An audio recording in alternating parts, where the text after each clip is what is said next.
We've heard from some of our other guests that childhood adversity plays a big part of who you are. Yeah. And you face significant adversity. You were ill as a child. Do you mind sharing that with us? No, I don't mind sharing it. I think I became very mature at a very young age because I was 7 at the time, and I had a lot of complications, a lot of lung complications. In addition, on top of that, I had what was called a burst appendix, and it poisons your system. You can die from a burst appendix. And I ran these tremendous fevers. I was put in the hospital, and the doctors told my parents after a couple days that they couldn't do anything to save my life, that they would just have to face the fact that I was not going to live through the night. And my dad didn't accept it. I was really lucky as a child to have my father pull me out of that hospital and drive me down to the Children's Hospital in Milwaukee into the emergency room. And they didn't know at the time whether I was going to live for the drive even. And then I was put in the hospital for months on end. I had like severe complications of not being able to breathe. I had an experience in the iron lung. I didn't have polio or anything, but I had a paralysis that was really, had infected my system. And it was really, it was a period of time when like I said, I was 7 years old, and I think you're just really at the real age of reason at that point.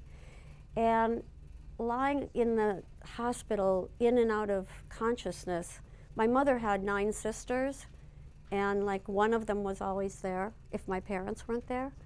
So I was very fortunate to have somebody by my side who really loved me and gave me unconditional love. And across the hall from my room, this is what really impacted me, I think.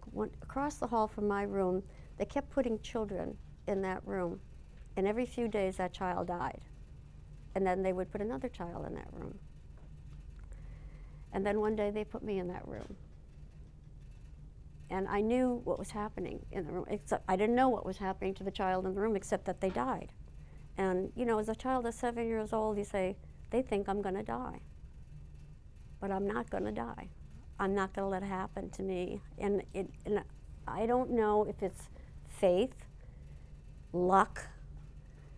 Maybe that wasn't the fate they had for me. Maybe they had something else, but I had this unbelievable, and please don't think I'm Shirley MacLaine when I say out-of-body experience, but if any of you have ever had kind of an experience where you feel like you're separated from your body, that's what happened to me.